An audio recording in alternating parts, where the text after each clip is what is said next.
दोस्तों, मैं विपुल जैन आप सभी का फिर से स्वागत करता हूं सर्वोदय विद्यापीठ सीकरी की ऑनलाइन क्लासेज में। हम कक्षा 11 की गणित पढ़ रहे थे। कक्षा 11 की गणित में हमने टॉपिक जो लिया था वो त्रिकोणमितीय लिया था। त्रिकोणमिति एक ऐसा टॉपिक है दोस्तों जो हम कक्षा 9वीं में पढ़े हैं, कक्षा 10वीं में पढ़े हैं और कक्षा 11वीं में भी पढ़ेंगे। तो दोस्तों त्रिकोणमिति में हम कुछ बेसिक फॉर्मूले पढ़ चुके थे, उस पर एक आधारित हमने 2-4 सवाल करके भी देखे थे। आज 2-3 फॉर्मूले और बता रहा हूँ, ध्यान से देखना दोस्तों।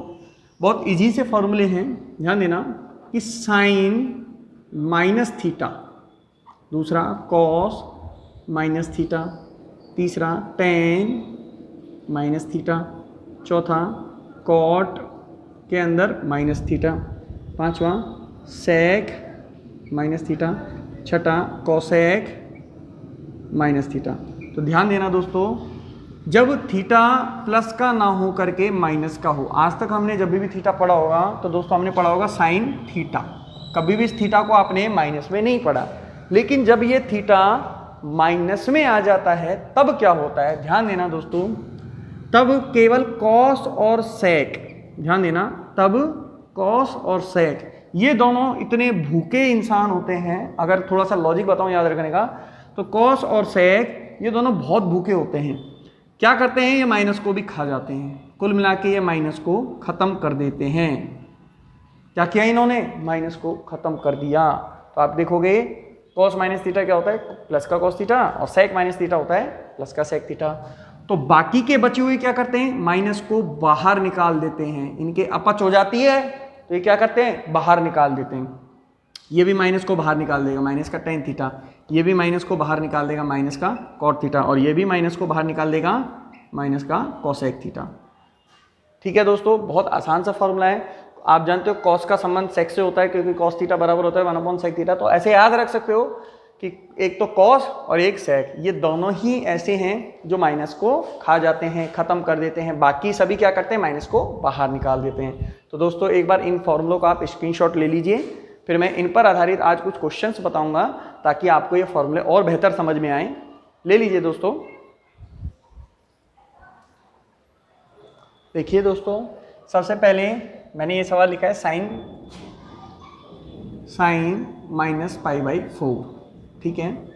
तो देखिए दोस्तों, अभी जो मैंने आपको एक फॉर्मूला लिखवाया, क्या, चूंकि हम जानते हैं साइन माइनस का थीटा बराबर क्या होता है, माइनस का साइन थीटा, मतलब ये माइनस को बाहर निकाल देता है। तो दोस्तों ये माइनस को क्या करेगा, बाहर निकाल देगा, माइनस का साइन पाई बाई 4 हो जाएगा। पाई का मतलब आप सभी जानते हैं, पाई का मतलब 180 डिग्री होता है। तो पाई बाई 4 का मतलब क्या हुआ, पाई बाई 4 का मतलब हो जाएगा 45 डिग्री। तो साइन पाई बाई 4 का मान क्या होता है दोस्तों, साइन पाई बाई 4 मतलब साइन 45 डिग्री का मान क्या होता है, साइन 45 डिग्री का मान होता है 1/√2, और ये माइनस अपनी जगह माइनस ही रहेगा। तो इस प्रकार से साइन माइनस पाई बाई 4 का मान माइनस का 1/√2 आ जाएगा। समझ में आ गया होगा दोस्तों। दूसरा क्वेश्चन देखिए, दूसरा क्वेश्चन मैंने लिखा है कॉस 2 माइनस थीटा, ठीक है। अब देखिए दोस्तों, आपने कॉस 90 प्लस माइनस थीटा पढ़ा है, 180 प्लस माइनस थीटा पढ़ा है, 270 प्लस माइनस थीटा पढ़ा है, मतलब डिग्री में पढ़े हैं। पाई एक रेडियन का मान होता है। तो दोस्तों हम जब 11वीं 12वीं में हम त्रिकोणमितीय पढ़ेंगे जब भी, तो हम मैक्सिमम रेडियन में ही पढ़ेंगे मानों को। तो देखिए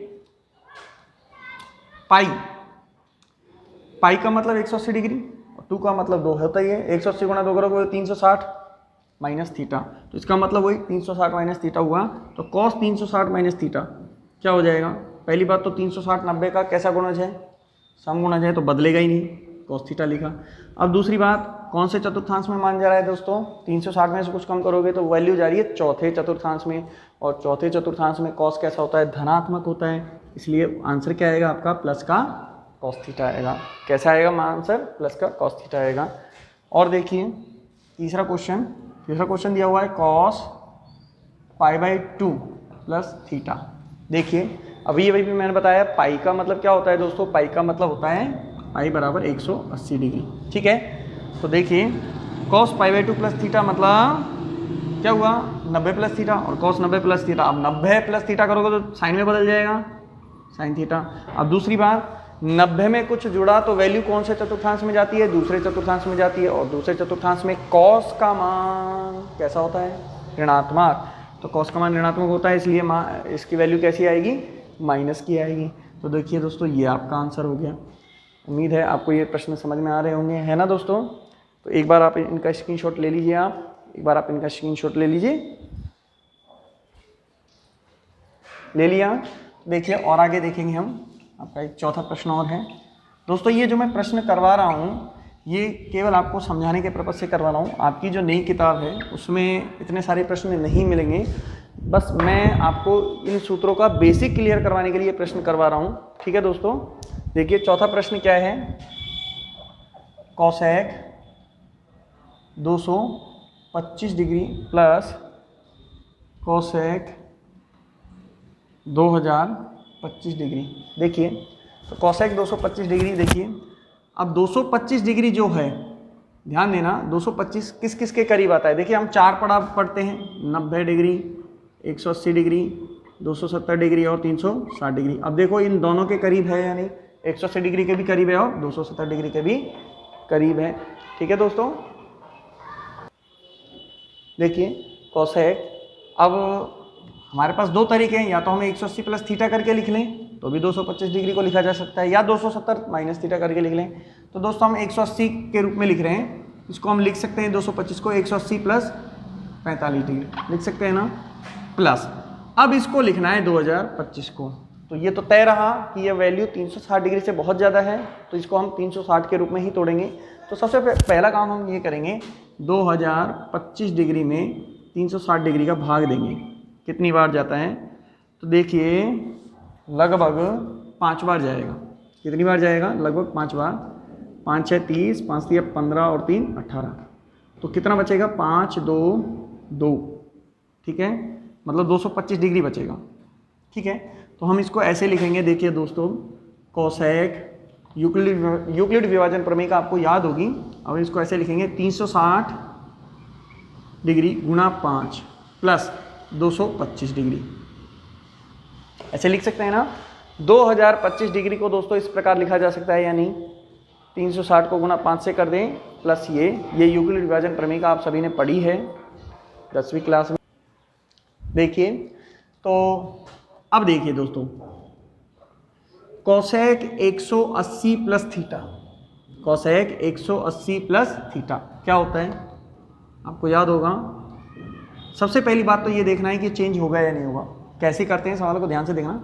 तो ये 180 है जो कि 90 का समगुणज है, तो कोसेक का तो कोसेक किया जाएगा और जो भी थीटा है वो थीटा आ जाएगा। अब बात करते हैं चिन्ह की, तो ध्यान देना चिन्ह कैसे पता चलेगा, कौन क्या आएगा। तो ये कौन से चतुर्थांश में वैल्यू जा रही है, ये जा रही है तीसरे चतुर्थांश में। कैसे पता, 180 में कुछ जुड़ा ना, तो 180 में कुछ जुड़ेगा तो 180 से ज़्यादा आएगा, तो 180 से ज़्यादा मतलब कौन सा चतुर्थांश, तीसरा चतुर्थांश। तो ये कौन से चतुर्थांश में गई वैल्यू, तीसरे में गई। तो कोसेक का मान तीसरे चतुर्थांश में कैसा होता है, ऋणात्मक होता है, तो माइनस में आएगा। आगे देखिए प्लस लगा रहा हूँ, 360 इसको तो हम ध्यान नहीं देते हैं, इससे हम कोई फर्क नहीं पड़ता है, तो आप ऐसे पढ़िए इसको 360 प्लस थीटा। अब ध्यान देना कोसेक 360 प्लस थीटा, तो 360 में जब कुछ जुड़ता है, ध्यान देना दोस्तों, जब 360 में कुछ जुड़ता है तो वैल्यू कौन से चतुर्थांश में जाती है, पहले चतुर्थांश में जाती है ना। तो 360 प्लस थीटा ही है ना ये, तो कोसेक 360 प्लस थीटा मतलब वैल्यू कौन से चतुर्थांश में गई, पहले चतुर्थांश में गई। तो पहली बात तो ये 90 का 360 जो होता है वो समगुणज होता है, तो कोसेक तो चेंज होगा ही नहीं, कोसेक का तो कोसेक रहेगा। और थीटा में क्या आएगा, 225 डिग्री आएगा। अब देखिए दोस्तों 360 में जब भी जुड़ता है तो वैल्यू कौन से चतुर्थांश में जाती है, पहले में जाती है, पहले में ले गए। अब ध्यान देना यहाँ पर लिख रहा है 225 डिग्री, अब यहाँ पर 225 डिग्री लिखने होने की वजह से अब इसको भी फिर से चेंज करना पड़ेगा।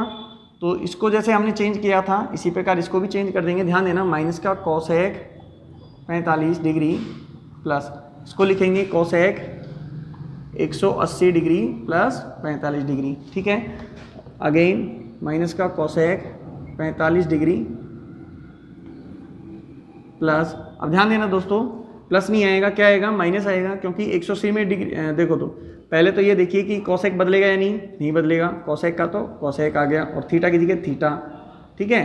अब चूंकि ये वैल्यू कौन से चतुर्थांश में जा रही है, तीसरे में जा रही है ना, तो तीसरे में जा रही है तो इसलिए क्या जाएगा, आगे माइनस आ जाएगा, क्योंकि प्लस इंटू माइनस क्या होता है, माइनस हो जाएगा ना, आगे प्लस है और इसके साथ क्या आएगा माइनस, तो प्लस इंटू माइनस क्या हो जाएगा माइनस। तो ये दोनों जुड़ेंगे, माइनस का 2 कोसेक 45 हो गया। अब ध्यान देना दोस्तों, -2 गुणा में कोसेक 45 का मान क्या होता है? कोसेक 45 का मान होता है √2, तो वैल्यू आ गई -2 ये दोस्तों आपका आंसर हो गया। उम्मीद है दोस्तों आपको ये आंसर समझ में आया होगा। फिर से देख सकते हो आप, देखिए कोसेक 225 डिग्री लिख रखा है, 225 डिग्री को मैं लिख सकता हूँ 180 प्लस 45 डिग्री। फिर 2025 डिग्री लिख रहा है, 2025 को सबसे पहले हम भाग देके ये पता करेंगे कि 360 के रूप में कितने में टूट रहा है, ठीक है। पहले तो इसको 360 में तोड़ेंगे, तो इस तरीके से 360 गुणा 5 प्लस शेषफल, भाजक गुणा भागफल प्लस में शेषफल। यूक्लिड विभाजन प्रमेय का याद है ना दोस्तों आपको? तो मैं इस 2025 डिग्री के स्थान पर लिख सकता हूँ 360 गुणा 5 प्लस 225 डिग्री। अब ध्यान देना, 180 में कुछ जुड़ा तो 180 90 का समगुणज होता है, कोसेक बदलेगा नहीं तो कोसेक का कोसेक आ जाएगा और थीटा की जगह थीटा। अब हम डिसाइड करते हैं चिन्ह को, तो चिन्ह डिसाइड करने के लिए पता होना चाहिए कि मान कौन से चतुर्थांश में जा रहा है। मान जा रहा है तीसरे चतुर्थांश में, और तीसरे चतुर्थांश में कौन कौन पॉजिटिव होता है? tan और cot, तो बाकी बचे हुए नेगेटिव होते हैं, तो ये तो नेगेटिव हो जाएगा। ध्यान देना दोस्तों, ये आ जाएगा 225 डिग्री आ जाएगा। ये देखो कैसे, 360 plus theta, 360 plus theta, 360 plus theta का मतलब क्या होता है दोस्तों? कौन से चतुर्थांश में गई वैल्यू? पहले चतुर्थांश में गई, और पहले चतुर्थांश में मान, अब देखो पहले चतुर्थांश में कोसेक कैसा होता है? धनात्मक होता है, पहली बात। दूसरा, चूंकि ये समगुणज है ना 90 का, 360 90 का कौन सा गुणज होता है? समगुणज होता है, तो इसलिए कोसेक का तो कोसेक आ गया और थीटा की जगह थीटा लिख दिया, और चिन्ह कौन सा लेंगे? प्लस का, क्योंकि पहले चतुर्थांश में मान गया। अब दोस्तों देखिए, ये इसकी वैल्यू हम निकाल लेंगे बाद में, इसको हल करें तो ये वापस से 225 में बदल गया। अभी हमने 225 को हल किया, तो ऐसे ही इसको हल कर लेंगे, दोनों जुड़ गए, वैल्यू रखी, आंसर आ गया। तो उम्मीद है आपको ये प्रश्न समझ में आया होगा ना दोस्तों। स्क्रीनशॉट ले लीजिए आप इसका। देखिए दोस्तों, एक प्रश्न और देखते हैं हम। सिद्ध करना है cos 24 degree plus cos 55 degree plus cos 125 degree plus cos 204 degree plus cos 300 degree बराबर में सिद्ध करना है मुझे 1/2। तो सबसे पहले मैं लूँगा LHS। ध्यान देना दोस्तों, अच्छा प्रश्न है, इसमें लगभग आपके सारे कॉन्सेप्ट क्लियर होंगे।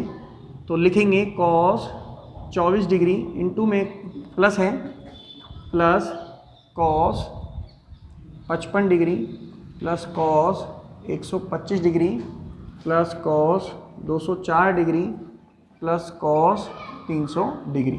देखिए दोस्तों, अब इसको हम कैसे लिखेंगे? cos 24 डिग्री को तो 24 डिग्री रहने दो, ये तो बहुत 90 डिग्री से भी बहुत कम मान है, ये भी मान 90 डिग्री से कम है, तो इसको हम चेंज नहीं करेंगे। जो मान 90 डिग्री से ज़्यादा होते हैं, 90 से 180 से 270 से, उन्हीं को ही हम चेंज करते हैं। जैसे कि ये देखिए दोस्तों, ये मान 90 डिग्री से ज़्यादा है, तो इसको हम चेंज कर सकते हैं। चेंज करने के हमारे पास दो पड़ाव रहेंगे, ध्यान देना। देखिए, एक तो हम जानते हैं इसे 4 पड़ाव होते हैं हमारे पास, 90, 180, 270 और 360। अब आप देख सकते हो 125 डिग्री 90 के भी करीब है और 180 के भी करीब है। तो आप कहोगे सर हम किस में चेंज करें? तो मैं आपसे कहूँगा कि मैं इसे 180 डिग्री के हिसाब से चेंज करूँगा। क्यों का जवाब दोस्तों आपको लास्ट में मिलेगा। देखिए, मैं इसको लिख सकता हूँ cos 180 डिग्री माइनस 55 डिग्री। बोलो दोस्तों, लिख सकता हूँ नहीं लिख सकता? हल करने पर 125 ही आएगा ना, प्लस। अब इसको देखिए, ये 204 है, 204 को भी मैं दो तरीके से लिख सकता हूँ, एक तो 270 माइनस थीटा करके लिख सकता हूँ और एक 180 प्लस थीटा करके लिख सकता हूँ। तो दोस्तों मैं इसे 180 प्लस थीटा करके लिख रहा हूँ, कारण आपको लास्ट में पता चलेगा 180 प्लस 24 डिग्री, यही आएगा ना। और इसको देखिए, हम इसको cos 300 डिग्री को, तो मैं इसको क्या लिख सकता हूँ, ये सबसे करीब ज़्यादा किसके, एक तो 270 डिग्री प्लस थीटा करके भी लिख सकते हो और 360 डिग्री माइनस थीटा करके भी लिख सकते हो। तो इसमें अपनी मर्जी है, हम कैसे ही लिख सकते हैं। तो लिख दो 360 के हिसाब से लिख दो cos 360 डिग्री माइनस 60 डिग्री, तो ये 300 डिग्री बचेगा ना दोस्तों। ध्यान से देखिए, इनमें तो कुछ चेंजमेंट होगा ही नहीं, ठीक है, cos 24 डिग्री और cos 55 डिग्री। अब ध्यान देना, cos 180 माइनस थीटा, सबसे पहली बात तो ये देखना है क्या cos बदलेगा या नहीं। तो 180 कैसा होता है, 90 का समगुणज होता है, तो इसका मतलब cos तो नहीं बदलेगा, और जो थीटा है वो थीटा भी आ जाएगा, ठीक है। सबसे पहले तो हम यही देखते हैं दोस्तों कि cos बदलेगा या नहीं। अब देखते हैं हम चिन्ह कौन सा आएगा। 180 में से कुछ घटा रहे हो तो वैल्यू जा रही है दूसरे चतुर्थांश में, और दूसरे चतुर्थांश में कौन कौन धनात्मक होता है, साइन और कॉसेक। तो बाकी बचे हुए ऋणात्मक। इस हिसाब से कॉस का मान कैसा आएगा, माइनस का आएगा ना, कैसा आएगा, माइनस का। तो प्लस इंटू माइनस क्या हो जाएगा, अगले स्टेप में कर देना भले ही। देखिए प्लस, यहाँ देखिए कॉस 180 प्लस थीटा, तो 180 90 का सम गुणा है, इसका मतलब 180, तो कॉस ही रहेगा ना, बदलेगा ही नहीं, और थीटा जो भी है वो भी आ जाएगा। अब देखिए 180 में कुछ जोड़ा तो वैल्यू कौन से चतुर्थांश में गई दोस्तों, वैल्यू गई तीसरे चतुर्थांश में। और कॉस तीसरे चतुर्थांश में कैसा होता है, ऋणात्मक होता है, क्योंकि तीसरे चतुर्थांश में धनात्मक कौन कौन होते हैं, टेन और कॉट। आगे देखिए प्लस कॉस 360 माइनस 60 डिग्री। अब ध्यान से देखना तो दोस्तों 360 डिग्री 90 का कैसा गुणज होता है, समगुणज होता है, तो कॉस का तो कॉस ही रहेगा, ठीक है। थीटा अपनी जगह थीटा आ गया। अब चिन्ह की बात करें, 360 में से कम हुआ है तो वैल्यू गई कौन से चतुर्थांश में, चौथे में। चौथे में कॉस कैसा होता है, धनात्मक, क्योंकि चौथे में कॉस और सेक ये दोनों धनात्मक होते हैं ना, तो इसका मान धनात्मक लेना है। अब ध्यान देना दोस्तों, cos 24 degree plus cos 55 degree. अब देखो प्लस इंटू माइनस माइनस हो जाएगा ना, माइनस का कॉस 55 डिग्री और प्लस इंटू माइनस माइनस हो जाएगा, माइनस का कॉस 24 डिग्री। कॉस 60 का मान दोस्तों 1/2 होता है, आप सभी जानते हो, डायरेक्टली रख सकते हैं हम। तो देखो प्लस का कॉस 55 से माइनस का कॉस 55 कैंसिल, प्लस के कॉस 24 से माइनस का 24 कॉस 24 डिग्री कैंसिल। कुल मिला के क्या बचा, 1/2। यही क्या है, आपका RHS है, और यही हमें सिद्ध करना था। तो ये आपका हेंस प्रूव हो गया है। मुझे उम्मीद है दोस्तों आपको ये प्रश्न अच्छे से समझ में आया होगा। तो एक बार आप इसका स्क्रीनशॉट ले लीजिए। तो दोस्तों आज के लिए बस इतना ही। मैं आपसे आशा करता हूँ कि आपको जो भी मैंने अब तक पढ़ा है त्रिकोणमितीय में, आप उनको पढ़ रहे होंगे, याद कर रहे होंगे। आज के प्रश्नों को पढ़ने के बाद दोस्तों आपको एक चीज़ तो समझ में आ गई होगी कि कोई भी प्रश्न बिना सूत्र की सहायता से नहीं होगा। तो जितने भी मैंने फॉर्मूले अभी तक आपको बताए हैं, समझाए हैं, लिखवाए हैं, तो आप उन सभी फॉर्मूलों को अच्छे तरीके से याद कर लें, ताकि आपको ये जो सवाल मैं अभी भी और करवाऊँगा ये आपको बहुत अच्छे तरीके से समझ में आ जाएं। ठीक है दोस्तों, तो बस आपसे यही एक आशा करता हूँ कि आप सूत्रों को याद करो, बाकी का काम हम संभालेंगे, हम आपको सवाल करवाएंगे और समझाएंगे भी। तो दोस्तों आज के लिए इतना ही, धन्यवाद दोस्तों।